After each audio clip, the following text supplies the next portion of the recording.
Hey there, I'm MAK The Dark Storyteller, here to guide you tonight. Before we begin, don't forget to like the video and subscribe to the channel. Where are you from and what time is it? Now, get comfortable, relax, and let the story take you away. The man on the ceiling. Jason woke up in the middle of the night. Again. The room was quiet. Too quiet. No wind, no traffic outside, not even the usual hum from the radiator. But something felt off. He lay still, staring into the darkness above his bed. Then he heard it. A faint scratching sound. It was coming from the ceiling. At first it was so soft he thought he imagined it. A rat? Maybe an old pipe shifting in the walls? The house was built in the 70s. Things creaked all the time. But this sound was different. It was moving. Scratch. Pause. Then again. Scratch. Scratch. Slow, dragging, like fingers running along drywall. Jason sat up, squinting into the blackness above him. He couldn't see anything, just the smooth white ceiling of his bedroom. He leaned back against the headboard, listening. Nothing. He sighed and rubbed his eyes. Probably just the house settling, he whispered to himself. But even as he said it, the unease in his chest didn't fade. He tried to sleep again, turning onto his side, pulling the blanket over his shoulder. Scratch, scratch. His eyes flew open. He turned on the lamp beside his bed. The sudden light stung, making the shadows in the corners shrink back. He stared at the ceiling. Perfectly still. No cracks, no stains. Just plain white paint and silence. Jason got up and walked around the room, flipping on every light. He even climbed onto a chair to get closer to the ceiling, inspecting it like a detective. Nothing unusual. He knocked gently. Hollow, dry sound. Maybe something in the attic? He went back to bed and checked his phone. 3:08 a.m. Too early to call anyone. Too late to go back to sleep peacefully. He forced himself to lie down again. He turned off the lamp and stared up at the ceiling. If it makes the sound again, I'll check the attic tomorrow, he thought. But the sound didn't come again. Not that night. The next morning, Jason got ready for work and almost forgot about it. Almost. But when he came back home that evening, his eyes immediately flicked to the ceiling as he entered his bedroom. Still, nothing, until he lay down. Around 2:50 a.m., he opened his eyes. He didn't know why. No loud noise had woken him. Just a strange feeling, like being watched. His room was dim, lit only by the faint glow of the street lamp outside filtering through the blinds. Then he heard it again. Scratch. Jason held his breath. Scratch. Scratch. Pause. The sound moved slowly from one side of the ceiling to the other, like someone crawling, but not fast, not hurried, slow, deliberate, like it knew he was listening, like it wanted him to hear. His mouth went dry. His hands gripped the blanket and he didn't dare look up. Not this time. The sound stopped. Jason counted the seconds in his head. 1, 2, 3. Nothing. He closed his eyes tight. And just as he started to drift into shallow sleep, thump, right above him, directly above his bed, Jason's eyes shot, open. His heart pounded. He didn't move. He waited, every muscle stiff, frozen with fear.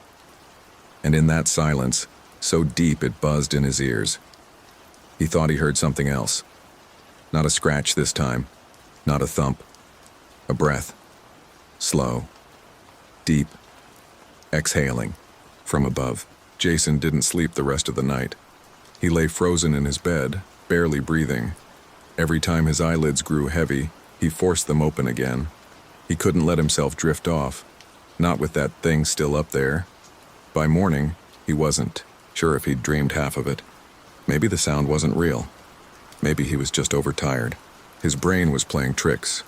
Stress, coffee, lack of sleep. That's what he told himself. But all day, the unease followed him like a shadow. His co-workers asked if he was okay. He smiled, lied, nodded, said he just needed rest. Inside, though, he couldn't shake the feeling that he wasn't alone.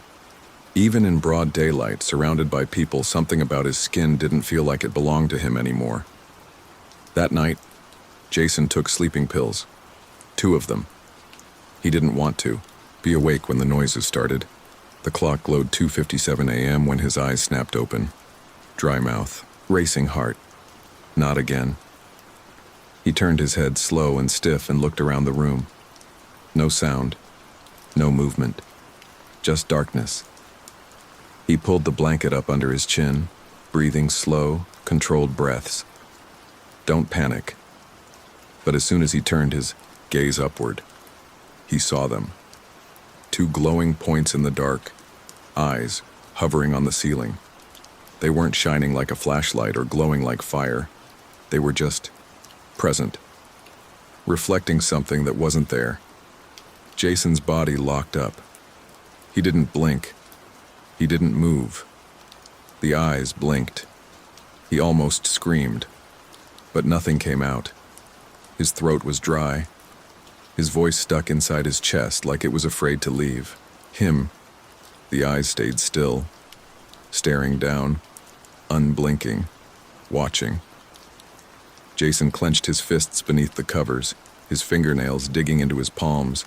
His legs trembled slightly under the blankets, but he didn't move.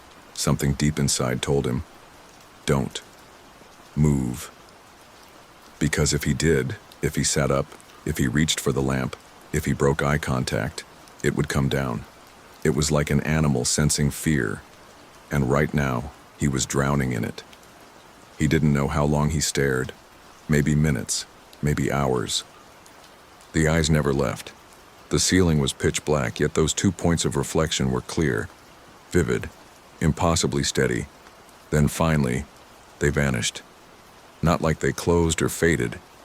They just blinked once, and were gone. Jason shot up, gasping, and turned on the lamp in one motion. The yellow light flooded the room. Empty. Nothing on the ceiling. No eyes. No sound. But his pillow was wet with sweat, and in the middle of the ceiling, right where the eyes had been, the paint was smudged. 2 dark, almost greasy handprints, faint but real, as if something had been holding on from the other side. Jason stepped back slowly, eyes wide. His chest rose and fell in shallow bursts, and his voice finally came out, barely, a whisper. "What are you?" No answer came. But in that silence, deep and cold, something inside him shifted. He knew. This thing wasn't just watching. It was waiting. The next few days felt unreal. Jason tried to stay busy. Long hours at work, late dinners, extra coffee just to avoid coming home early. But no matter where he went or what he did, one thing stayed with him. The feeling of being watched, and the sound, the scratching. It always returned at night, always above his bed. Light at first, like fingernails gently brushing against the ceiling. Then it would stop, only to start again, louder, slower, closer. He stopped sleeping. His eyes became bloodshot. His hands shook at work. But the worst part? The whispers had started. At first he thought it was the TV left on in another room, or maybe a neighbor through the wall. But then he'd pause the show, hold his breath, and still, the whispering continued. Soft, male, raspy, but never loud enough to understand. Until Thursday night. Jason sat in bed, back against the wall, staring, up at the ceiling with all the lights on. He didn't care anymore. If it was real, it would show itself. If it wasn't, then he was losing his mind anyway. The clock on his nightstand read 3:11 a.m. The scratching began. Slow, steady, same as before. Then the whispering started again, just behind his ear. Look, up. Jason flinched so hard he almost fell off the bed. He spun around, no one there. The whisper had been inside the room, close, way too close. He grabbed his phone with trembling hands and turned on the recording app. He didn't know what he was expecting. Proof, maybe. Or at least something to help convince himself he wasn't insane. "Say it again," he whispered, staring up. "Say it." But nothing responded. The room fell silent. Jason recorded for a full 20 minutes. All he heard on playback was the sound of his own breathing and the occasional creak of the house settling. He threw the phone on the bed in frustration, but when he turned back toward the ceiling, his breath caught in his throat. There were marks, long, thin scratches in the paint, 3 deep lines that hadn't been there before, stretching from the far corner of the ceiling toward where he was lying. Jason's legs refused to move. He just stared, mouth slightly open, heart thudding like a war drum. He reached for his phone again, snapped a picture, zoomed in, claw marks, paint peeled back, lines dug deep. He stared at the image on the screen. Then suddenly, the whisper returned, but not in his ear this time. It came from the ceiling, above him. "Let me in." Jason froze. Then again, louder. "Let me in." The voice didn't sound desperate. It wasn't angry either. It was patient, calm, certain, like it already knew the answer. Jason jumped from his bed, backed into the corner of the room, and turned on every light. His chest heaved. His skin prickled. He didn't sleep that night. He sat in a chair facing the ceiling, watching it, waiting. Jason didn't leave the house all day. He had called in sick to work. Not that he had any real excuse. How do you explain that a voice is whispering to you from the ceiling, that it's asking to be let in? So, he stayed home and stared at the ceiling. The scratches were still there, deep and ugly, like something had been clawing its way through. But what made his skin crawl wasn't just the marks. It was that they looked fresh, like they had been made last night, while he slept, if he even slept. By the afternoon, Jason noticed something new.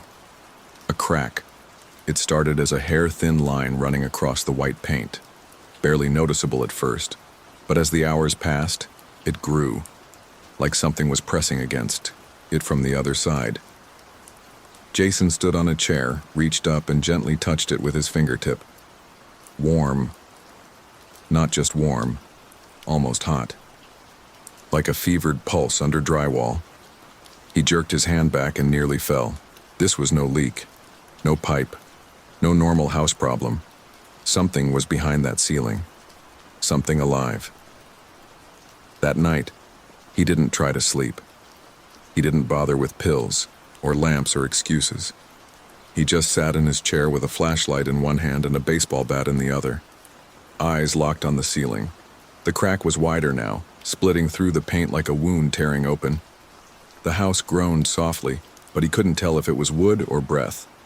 Then, just after 3 a.m., he heard it again. Tap, tap, tap, like fingernails rapping from inside. Then came the whisper. Jason. His name. Spoken low.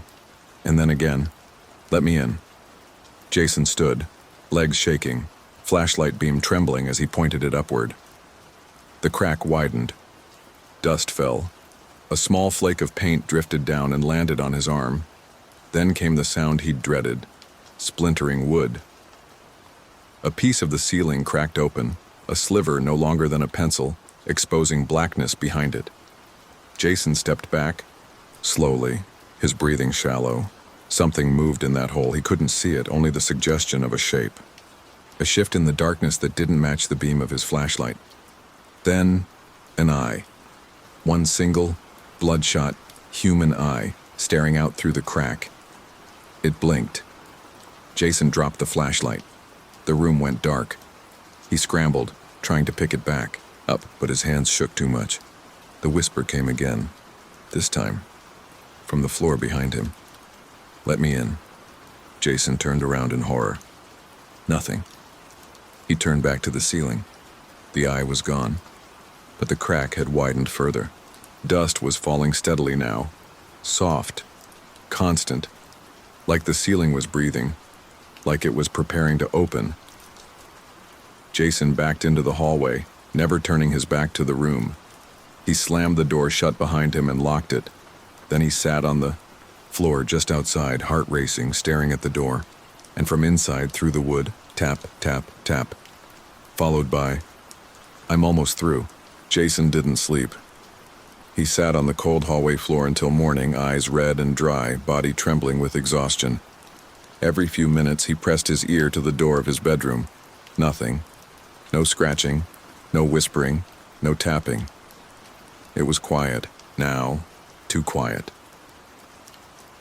At 7 a.m., he finally stood and left the apartment. He couldn't be there another second. He needed help.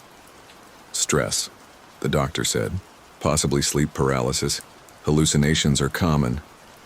Jason sat across from her, arms crossed tight, barely able to stay still. He tried to explain everything, the scratches, the whispers, the eye in the ceiling. But as he spoke, he realized how insane it sounded. The doctor offered a weak smile. "Why don't we start with something lighter? I'll write a prescription for anxiety. And I highly recommend no caffeine, especially after dark." Jason nodded, numb. He didn't argue. What was the point? Nobody would believe him. He called his sister next, Emma. She was the only one who might listen. "Jason, you're scaring me," she said after he rushed through the story. "You're talking about something living in your ceiling. Do you hear yourself?" "I'm not crazy," Jason whispered into the phone. "I saw it. It touched the ceiling. It whispered my name." "You're not sleeping, Jace. You've been stressed for weeks. You need rest, not ghost hunting." Jason felt a chill go through him. "It's not a ghost," he said. "It's worse. That night he didn't go home. He booked a cheap motel room downtown, faded carpets, flickering lights, and the smell of cigarettes soaked into the walls. It wasn't much, but it didn't have that ceiling. Still, he couldn't relax. Every creak made him jump. Every shadow in the corner made his heart race. He took the pills the doctor gave him, but they only made things worse. He slept, but not peacefully. In the dream, he was back in his room, staring at the ceiling. Only now, it wasn't just an eye staring through the crack. It was a hand, thin, pale, fingers too long, black dirt under the nails. It reached through the ceiling and touched his chest. Then the whisper returned, clearer this time. "You let me in." Jason jolted awake, soaked in sweat. The clock read 3:12 a.m., even here. It followed him. He picked up his phone and called Emma again. This time she didn't answer. The next day, Jason returned home. He didn't want to. Every part of him screamed to run, to stay away forever. But he needed to see. He stepped into his bedroom and looked up. The ceiling was worse. The crack had widened by almost 2 inches. And now there was something else, carved into the ceiling above. His bed, a message. Letters scratched deep into the plaster. "No one believes you." Jason stared, mouth dry, stomach turning. And then behind him, just inches from his ear, "But I do." Jason couldn't stop staring at the words scratched into the ceiling. "No one believes you." His hands were shaking again. It was like the house itself was mocking him. And worse, it was right. No one believed him. Not the doctor. Not Emma. Not even himself anymore. He had taken photos, but every time he looked at them, the scratches seemed less. Like the damage faded just a little. Like it didn't want to be caught. Like it knew. Jason sat on the edge of his bed, eyes locked on the crack above. That's when he noticed something new. The ceiling fan. It wasn't spinning. He hadn't turned it on, but it was swaying, very gently, side to side, as if something above it was moving. Jason stood up slowly, not taking his eyes off the fan. Then, click. The fan turned on by itself. The chain hung perfectly still, untouched. Jason stepped back.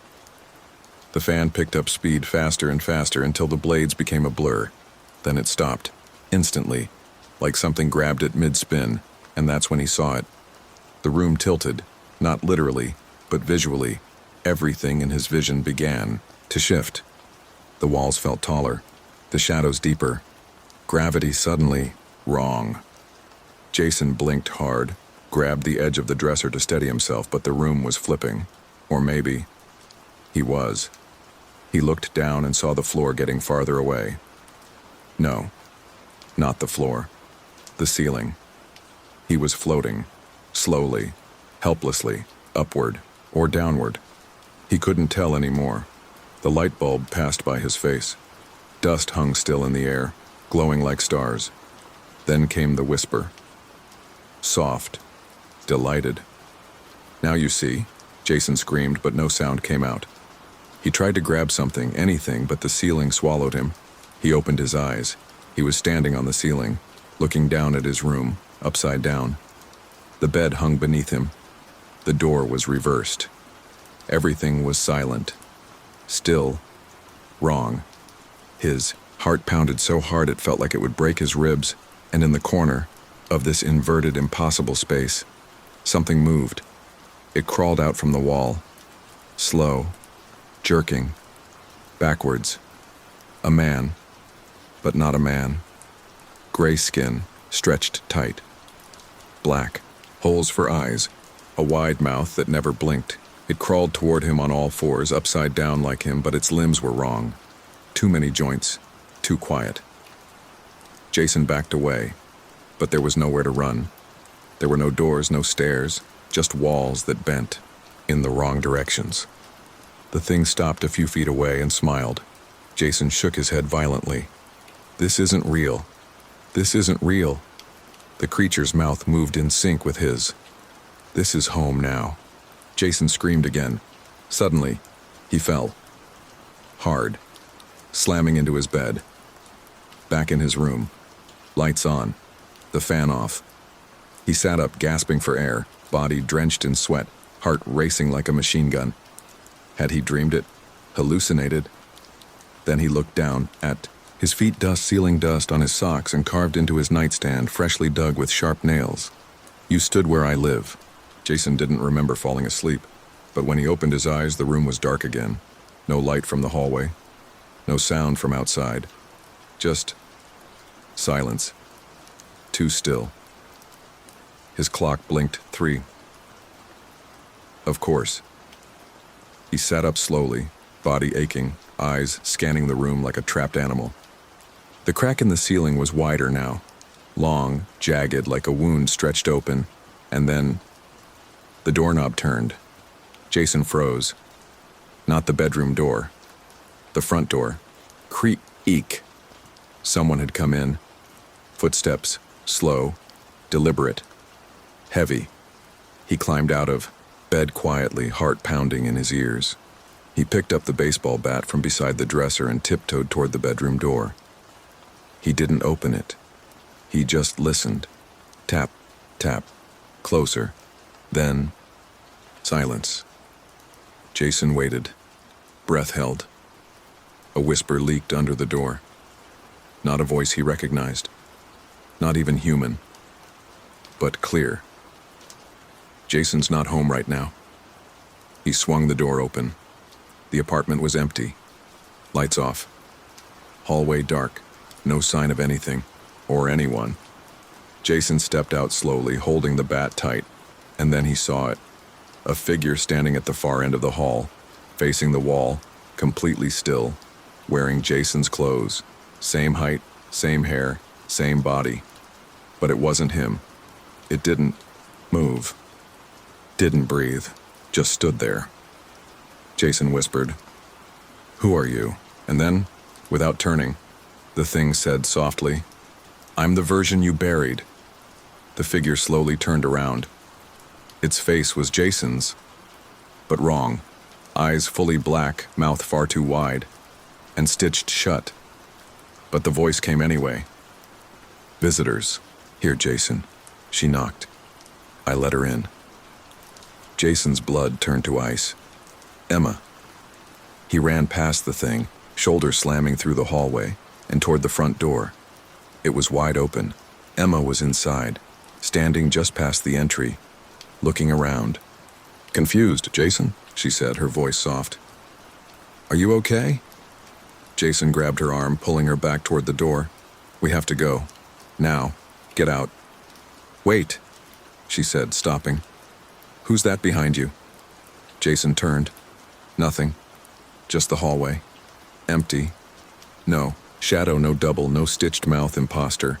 "Jason, I just saw someone," Emma started to say, but then her eyes locked upward, to the ceiling. Jason looked too. The crack was gone. Now there was a hole, big enough for a man to fit through, but it wasn't empty. A hand was reaching out of it, long, thin, and waving. Emma stepped back, terrified. "Jason, what the hell is that?" Jason grabbed her and slammed the door shut behind them. They ran into the street, barefoot, breathless, panicked. They didn't speak until they were halfway down the block. Emma turned to him, eyes wide with terror. "Jason?" she whispered. "Who did you let in?" Jason looked back at the apartment, and from the dark window above they both saw it. A silhouette standing in the bedroom, upside down, watching. Jason hadn't gone back inside. Not after what they saw. He and Emma drove through the night. They didn't talk much. There was nothing to say that didn't sound insane. The man in the ceiling was real. And now, he was free. They checked into a motel on the edge of town, dingy, silent, one working light bulb in the whole room. Emma sat on the edge of the bed, knees pulled to her chest. Jason stood near the window, pulling the curtain aside just enough to see the sky. The moon looked pale, cold, wrong. Neither of them spoke for hours. Then Jason broke the silence. "He's not in the apartment anymore." Emma looked at him, confused. "Then where is he?" Jason didn't answer. He pointed up. At the ceiling, Emma stood slowly, following his eyes. A faint crack ran across the motel ceiling. Thin, harmless looking. But they both knew better now. "Jason," whispered. "He follows. Wherever I go." Later that night, Jason woke with a jolt. The room was dark. Too dark. The kind of dark where your eyes never adjust. He looked beside him. Emma was still asleep. Or, he thought she was. Her body was completely still. Too still. Jason sat up, heart pounding. Something felt off. That's when he noticed the air. It wasn't moving. Not even a breeze from the AC. Heavy. Pressed down on his chest. His eyes drifted upward, automatically. "No, don't look up." But he did. He couldn't help it. The ceiling had changed. It was lower, sagging, breathing. Jason's voice cracked. "Emma, wake up." She didn't move. The ceiling stretched lower now, almost touching the top of Jason's head. And then, from directly above him, came a whisper. "We're so close now." He shot up, grabbed Emma's shoulder, and froze. Her skin was ice cold, and her eyes were open, but she wasn't blinking, just staring at the ceiling. Jason followed her gaze. There were eyes now. In the plaster, dozens of them, some blinking, some weeping, all of them watching. Emma whispered one word, barely audible. "Don't look up." But it was too late. Jason looked directly above him and saw a mouth stretch open in the ceiling. Black, endless, and smiling. He screamed, and the lights came on. Suddenly, the room was normal again. Emma sat up, confused and gasping. Jason stumbled, back hitting the wall behind him, heart thundering. The ceiling was plain, white, harmless. No eyes, no mouth, no movement. But they both knew. "It wasn't over," Emma whispered. "We need help." Jason nodded slowly, but then he saw something on her neck. A handprint. Small, burned in. Like fingers made of smoke had held her down. Jason looked back, at the ceiling one last time. Something had been scratched there, faint but clear now in the motel light. Don't look up. Jason hadn't slept in 2 days, neither had Emma. They'd left the motel that morning shaken, silent. But no matter where they went, coffee shops, parks, even a hospital lobby, Jason still felt it. The crawling. Not on his skin. Not in his head. Above. Him, always above. That night, they broke into Jason's old apartment building. They needed answers. Needed proof. Needed to face whatever this thing was. The landlord had boarded up the front door. Jason tore through the wood with his bare hands. By the time they stepped inside, his knuckles were bleeding. Dust clung to the air like fog. The whole building felt abandoned. Except it wasn't. The sound was back. Scratch, scratch, overhead, as if nails or claws were crawling across the ceiling, just out of reach. Jason looked up. The cracks were worse now, long black lines like veins spidering across every ceiling. In the hall, they reached his old unit, apartment 3B. He turned the knob, unlocked. Inside, everything was exactly as he left it, except the floor was covered in dust, and in the middle of the room, footprints, bare, human, but wrong. The toes were too long, the arch too bent. Emma stepped back. Jason, they're fresh. Jason didn't speak. He was staring at the attic. Panel in the hallway ceiling, it was open, just a crack, just enough. Emma whispered, "We shouldn't be here." Jason raised the flashlight and climbed onto the counter beneath the panel. "Jason, don't," she begged. "Please." But he was already pushing it open. The attic smelled of mold and rot. Wooden beams above, insulation torn apart, and at the very center, a circle, drawn in what looked like ash. Inside it, bones, teeth, and something worse. Jason turned on his phone camera, recorded everything. "I knew it," he whispered. "He lives here." Then he heard it. Behind him, a slow, sticky sound. Crawling. He turned around. Nothing. Emma called from below. "Jason, we need to go." He pointed the flashlight toward the far corner of the attic. There it was. The man. Pale. Skin stretched too tight, limbs bent backwards, eyes completely white, and its mouth hung open, wide enough to fit a whole head inside. It didn't rush, didn't lunge. It simply crawled. Slowly. Closer. Like it had all the time in the world. Jason couldn't move. His legs locked. His lungs froze. All he could do was whisper, "Why me?" The thing smiled wider, and it whispered in his own voice, "Because you looked up." He fell. Jason hit the floor hard. Emma dragged him up, screaming his name. The ceiling above them bent, bulged, as if something was pushing through, crawling closer. They ran, down the stairs, out the door, into the night. The sky above was wrong. Clouds, twisted in spirals. No stars, no moon, just darkness waiting to open. Jason looked up one last time before getting in the car, and in the window of apartment 3B, he saw it, the man on the ceiling, watching, smiling, upside down. Jason hadn't spoken in hours. After they escaped the apartment, he just stared out the car window, eyes wide, lips trembling, like he was listening to something no one else could hear. Emma drove in silence. Her hands gripped the wheel so tight her knuckles turned white. She didn't ask questions anymore. She was afraid of the answers. They checked into another motel, somewhere far, somewhere nameless. But it didn't matter. The ceiling was still there, waiting. That night, Emma awoke to the sound of scratching. Not outside. Not at the door. Above her. She turned slowly. Jason wasn't beside her anymore. She sat up, instinct telling her what she didn't want to know. He was standing in the middle of the room, head tilted back, staring at the ceiling. The ceiling, that was moving.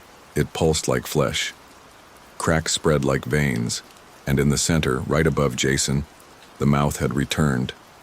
Gigantic, smiling, drooling, whispering. Emma whispered, "Jason, come back to bed, please." But he didn't turn around. Instead, he said quietly, "He says I never left. I've always been on the ceiling." Emma stood. "Don't listen to him." Jason finally turned to her.